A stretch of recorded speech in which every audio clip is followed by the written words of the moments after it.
ಇನ್ನು ದೆಹಲಿಯಲ್ಲಿಯೂ ಕೂಡ ಇನ್ನೇನು 20 ದಿನದಲ್ಲಿ ವಿಧಾನಸಭಾ ಚುನಾವಣೆ ನಡೆಯಲಿದೆ. ಆದರೆ ಕಳೆದ ಲೋಕಸಭಾ ಚುನಾವಣೆಯಲ್ಲಿ ದೋಸ್ತಿ ಅಂತ ಕೈ ಮಿಲಾಯಿಸಿದಂತಹ ಕೇಜ್ರಿವಾಲ್ ಮತ್ತೆ ರಾಹುಲ್ ಇವಾಗ ಮತ್ತೆ ಅವರಿಬ್ಬರಲ್ಲಿ ಬಿರುಕು ಕಾಣಿಸುವಂತಹ ಎಲ್ಲಾ ಲಕ್ಷಣಗಳು ಮೇಲ್ನೋಟಕ್ಕೆ ಕಾಣಿಸ್ತಾ ಇದೆ. ದೆಹಲಿಯ ಸಿಲಂಪುರ್ನಲ್ಲಿ ನಡೆದಂತಹ ರ್ಯಾಲಿಯನ್ನ ಉದ್ದೇಶಿಸಿ ಮಾತನಾಡಿದಂತಹ ಲೋಕಸಭೆಯ ವಿರೋಧ ಪಕ್ಷದ ನಾಯಕ ಮತ್ತು ಕಾಂಗ್ರೆಸ್ ಸಂಸದ ರಾಹುಲ್ ಗಾಂಧಿ ಇಂಡಿ ಬಣದ ಮಿತ್ರ ಪಕ್ಷವಾದ ಆಮ್ ಆದ್ಮಿ ಪಕ್ಷದ ವಿರುದ್ಧವೇ ತೀವ್ರ ವಾಗ್ದಾಳಿಯನ್ನ ನಡೆಸಿದ್ದಾರೆ. ಆಮ್ ಆದ್ಮಿ ಪಕ್ಷದ ಮುಖ್ಯಸ್ಥ ಅರವಿಂದ್ ಕೇಜ್ರಿವಾಲ್ ಮತ್ತು ಪ್ರಧಾನಿ ನರೇಂದ್ರ ಮೋದಿ ನಡುವೆ ಯಾವುದೇ ವ್ಯತ್ಯಾಸವಿಲ್ಲ. ಬಿಜೆಪಿ ಜನರನ್ನ ಪರಸ್ಪರರ ವಿರುದ್ಧ ಹೋರಾಡಲು ಪ್ರೋತ್ಸಾಹಿಸುವ ಮೂಲಕ ಸಂಘರ್ಷವನ್ನ ಸೃಷ್ಟಿಸಲು ಪ್ರಯತ್ನಿಸುತ್ತಿದೆ ಅಂತ ಅವರು ಹೇಳಿದ್ದಾರೆ.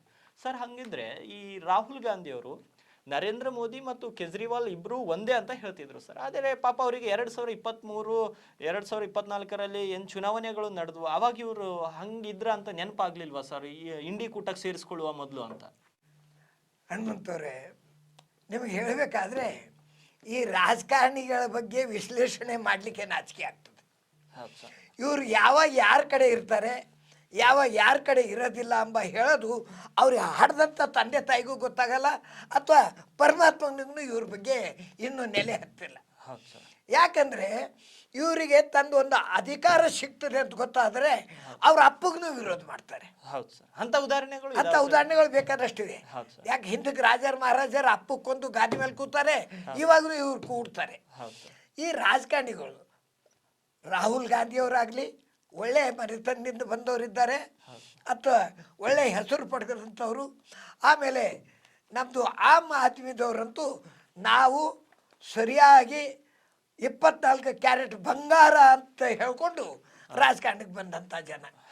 ಇವರು ಯಾರ ಹೆಸರ ಮೇಲೆ ಬಂದರೋ ಆ ಮಹಾಪುರುಷಗೆ ಮರ್ತು ಬಿಟ್ಟರು. ಅವನಿಗೆ ಅವ್ರ ನೆಲೆ ಕೊಟ್ಟಿಲ್ಲ. ಆಮೇಲೆ ಮುಂದೆ ಬಂದರು, ಏನೋ ಒಳ್ಳೇದು ಮಾಡ್ತೀನಿ ಅಂತ ಹೇಳಿ ಜನರಿಗೆ ಸುಳ್ಳಾರ ಹೇಳಿದ್ರು, ಸತ್ಯನ ಹೇಳಿದ್ರು, ಏನೋ ಮಾಡಿದಂಗೆ ನಾಟಕಾರ ಮಾಡಿದ್ರು. ಜನರು ಇವರಿಗೆ ಬಲಿ ಬಿದ್ದು 1 ಸಲ ಇಲ್ಲ 2 ಸಲ ಆರಿಸ್ಕೊಟ್ರು. ಆದರೆ ಎಷ್ಟು ಸಲ ಜನರು ಮೋಸ ಹೋಗಬೇಕು? ಬಡ ಜನರು ಯಾವುದೋ ಆಸೆಗಾಗಿ ಮೋಸಕ್ಕಾಗಿ ಹೋಗ್ತಾರೆ. ಆದರೆ ಇವರಿಗಾದ್ರೂ ನಾಚಿಕೆ ಆಗಬಾರ್ದ? ತಿಳುವಳಿಕೆ ಇದ್ದವರು, ಒಬ್ಬರು ವಿದ್ವಾನ್ರು, ಒಳ್ಳೆಯ ರೀತಿಯಿಂದ ಪದವೀಧರರಾದಂಥವ್ರು, ಇವರೆಲ್ಲ ಈ ರೀತಿಯಿಂದ ಆಮ್ ಆದ್ಮಿ ಹೆಸರ ಮೇಲೆ ನನಗೆ ಯಾರ ಜೊತೆಲಿ ಕೈ ಕೂಡಿದ್ರು ಇದ್ರ ಬಗ್ಗೆ ನನಗೇನು ಅನ್ಸೋದಿಲ್ಲ. ಯಾಕಂದರೆ ಇವ್ರು ಯಾರ ಜೊತೆಲಿ ಅದು ಕೈ ಕೂಡಿಸ್ತಾರೆ. ಅವರಿಗೆ ಅಧಿಕಾರ ಸಿಗ್ತದಂತ ಗೊತ್ತಾದರೆ ಅವ್ರ ಅಪ್ಪನ ವಿರೋಧ ಮಾಡಿದ್ರು ಅವ್ರಿಗೆ ಕೊಡ್ತಾರೆ. ಅದಕ್ಕೆ ನಾವು ಹೆಚ್ಚು ವಿಚಾರ ಮಾಡೋದು ಬೇಕಾಗಿಲ್ಲ. ಇವತ್ತು ಕಾಂಗ್ರೆಸ್ಗೆ ಬೈತಾರೆ, ನಾಳೆ ಕಾಂಗ್ರೆಸ್ ಜೊತೆಗೆ ಕೂಡ್ತಾರೆ. ಆಮ್ ಆದ್ಮಿಗೆ ಬೈದವರು ಕಾಂಗ್ರೆಸ್ ಜೊತೆಗೆ ಬರ್ತಾರೆ, BJPಗೆ ಬೈದವರು BJP ಜೊತೆಲಿ ಬರ್ತಾರೆ. ಆಮ್ ಆದ್ಮಿಗೆ ಮತ್ತು ಬೇರೆಯವರು BJPದವರು ಅವ್ರ ಕಡೆ ಹೋಗಿ ಸೇರ್ತಾರೆ. ಇವರು ಯಾರೂ ಸಾಧ್ಯ ಇಲ್ಲ. ರಾಜಕಾರಣದಲ್ಲಿ ಇದ್ದವರಲ್ಲೇ ಸ್ವಲ್ಪ ಜನ ಒಳ್ಳೆಯವರು ಇದ್ದಾರೆ. ಅವ್ರ ಬಗ್ಗೆ ನಾವು ಗೌರವ ಕೊಡಬೇಕು, ಒಳ್ಳೆ ಜನರಿಗೆ ಬೆಂಬಲಿಸಿ ಮುಂದೆ ಬರೋ ಹಂಗೆ ಮಾಡಬೇಕು. ಇಂಥ ದಾರಿ ತಪ್ಪಿ ಸ್ವಾರ್ಥಿಗಳ ಸಲುವಾಗಿ ಜನರು ಮತ್ತು ವೋಟರ್ಸೇ ಕೊಡಬೇಕು. ಇವ್ರ ಬಗ್ಗೆ ಟೀಕೆ ಮಾಡಲಿಕ್ಕೂ ನಾಚಿಕೆ ಆಗ್ತದೆ. ಯಾಕಂದರೆ ಇವ್ರು ಟೀಕೆ ಮಾಡಲಿಕ್ಕೂ ಅರ್ಹರಲ್ಲ. ಟೀಕೆ ಯಾರ ಬಗ್ಗೆ ಮಾಡಬೇಕು? ಟೀಕೆ ಮಾಡಿದ್ರು ಅವ್ರು ಸುಧಾರಿಸ್ತಾರೆ, ಅವ್ರ ದಾರಿಗೆ ಬರ್ತಾರೆ ಅಂದವ್ರಿಗೆ ಮಾಡಿದ್ರೆ ಆ ಆತ್ಮ ಅವಲೋಕನ ಮಾಡ್ತಾ ಇರೋದವ್ರಿಗೆ ಮಾಡಬೇಕು. ಇವರಿಗೆ ಆತ್ಮ ಅನ್ನೋದೇ ಉಳಿದಿಲ್ಲ. ಕುರ್ಚಿ ಒಂದೇ ಇದೆ. ಜಾತಿ ಹೆಸರು ಮೇಲಾದರೂ ಬರ್ತಾರೆ, ಹಣದ ಹೆಸರು ಮೇಲಾದರೂ ಬರ್ತಾರೆ, ಏನಾದರೂ ಒಂದು ಮನೆತನ ಹೆಸರು ಮೇಲಾದರೂ ಬರ್ತಾರೆ. ಇಂಥ ಜನರ ಬಗ್ಗೆ ವಿಶ್ಲೇಷಣೆ ಮಾಡೋದೇ ತಪ್ಪು. ಈ ಜನರು ವಿಶ್ಲೇಷಣೆಗೆ ಯೋಗ್ಯರಲ್ಲ. ಅದಕ್ಕಾಗಿ ಈ ರಾಜಕಾರಣಿಗಳು ಯಾರ ಕಡೆ ಬಂದರೂ ನೋಡಬಾರ್ದು. ಒಳ್ಳೆಯವ್ರು ಯಾರ ಅವ್ರಿಗೆ ಓಟ್ ಕೊಡಬೇಕು, ಮತ್ತು ಕೆಟ್ಟ ಜನರಿಗೆ ಬುದ್ಧಿ ಕಲಿಸ್ಬೇಕು ಅಷ್ಟೇ. ಮತ್ಬಿಟ್ಟು ಈ ರಾಹುಲ್ ಏನು ಹೇಳಿದ್ರು, ಮೋದಿ ಏನು ಹೇಳಿದ್ರು, ಅಥವಾ ಆಪದವ್ರ ಕೇಜ್ರಿವಾಲ್ ಏನು ಹೇಳಿದ್ರು, ಇದು ನೋಡೋದ್ರಲ್ಲಿ ಅರ್ಥನೇ ಇಲ್ಲ.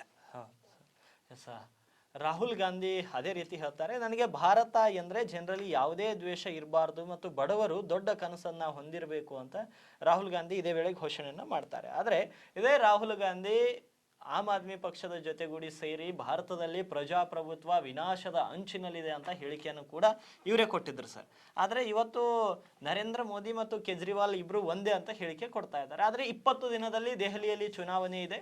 ಅತಿ ಹೆಚ್ಚು ವಿದ್ಯಾವಂತರಿರುವಂತಹ ನಗರಿ ರಾಜ್ಯ ಅಂತಾನೆ ದೆಹಲಿ ಕರಿತೀವಿ. ಆದ್ರೆ ಅಲ್ಲಿರುವಂತಹ ಮತದಾರ ಪ್ರಭುಗಳು ಯಾರ ಕೈ ಹಿಡಿತಾರೆ ಅನ್ನೋದು ಇನ್ನೊಂದು ತಿಂಗಳೊಳಗೆ ಎಲ್ಲವೂ ಗೊತ್ತಾಗುತ್ತೆ. ಅಲ್ಲ, ಇಲ್ಲಿ ಒಂದು ನಾವು ಲಕ್ಷ್ಯ ಕೊಡಬೇಕು.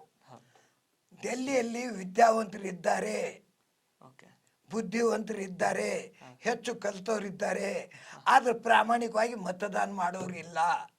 ಯಾಕಂದ್ರೆ ಅಂಥ ನಗರಗಳಲ್ಲಿ ಸರಿಯಾಗಿ ಓಟ್ ಹಾಕ್ಲಿಕ್ಕೆ ಇವ್ರು ಮನೆವರೆಗೆ ಹೋಗೋದಿಲ್ಲ. ಮತದಾನ ದಿವಸ ಎಲ್ಲಾದರೂ ಚಹಾ ಕಾಫಿ ಕುಡ್ಕೋತ ಹೆಂಡ್ರ ಮಕ್ಕಳ ಜೊತೆಲಿ ಎಲ್ಲಾದರೂ ಪಿಕ್ನಿಕ್ ಹೋಗ್ತಾರೆ, ಸುಟ್ಟಿ ಇದೆ ಅಂಥೇಳಿ. ಅದಕ್ಕೆ ಇಂಥವ್ರಿಂದಲೇ ನಮ್ಮ ದೇಶ ಹಾಳಾಗ್ತಾ ಇದ್ದಿದ್ದು. ನಮ್ಮ ಜನರು, ನಮ್ಮ ಅಲ್ಲಿನ ಓಟಿನ ಪದ್ಧತಿ ಸಾಮಾನ್ಯ ಜನರು ಎಷ್ಟು ಪ್ರಾಮಾಣಿಕವಾಗಿ ಮಾಡ್ತಾರೆ. ರೊಕ್ಕ ತಗೊಂಡಾದ್ರೂ ಮಾಡ್ತಿರ್ಬೇಕು, ಜಾತಿ ಎಲ್ಲಾರು ಮಾಡ್ತಿರ್ಬೇಕು ಅಥವಾ ಪ್ರಭಾವದಿಂದ. ಆದ್ರೆ ಅವ್ರು ಮತದಾನಕ್ಕೆ ಹೋಗ್ತಾರೆ. ಇವು ತಿಳಿದವರೊಬ್ಬರು ಏನು ಸಂಖ್ಯೆ ಇದೆ, ಅದನ್ನು ನೀವು ಮತದಾನ ಪಟ್ಟಿ ತೆಗೆದು ನೋಡಿದಾಗ ಅವ್ರು ಅತಿ ಕೆಳಮಟ್ಟದಿದೆ. ಇವ್ರಿಗೆ ಸ್ವಾಭಿಮಾನ ಇಲ್ಲ.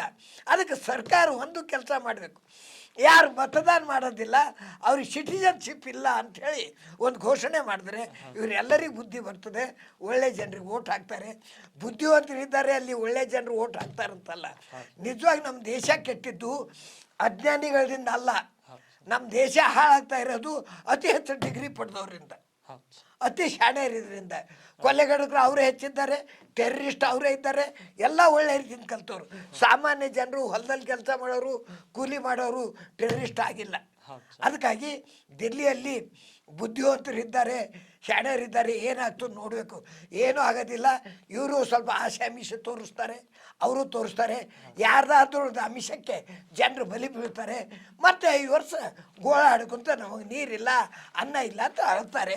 ಅದು ನಾವು ಬರೀಬೇಕು, ಅವರು ಅಳಬೇಕು ಅಷ್ಟೇ. ಇದಾಗಿತ್ತು ದೆಹಲಿಯ ವಿಚಾರ. ಇನ್ನು ಮತ್ತೆ ನಾಳೆಯ ಪ್ರೈಮ್ ಟೈಮ್ನಲ್ಲಿ ಮತ್ತಷ್ಟು ವಿಷಯಗಳನ್ನು ನಿಮ್ಮ ಮುಂದಿಡುವಂತಹ ಪ್ರಯತ್ನವನ್ನು ನಾವು ಮಾಡ್ತೇವೆ. ಧನ್ಯವಾದ.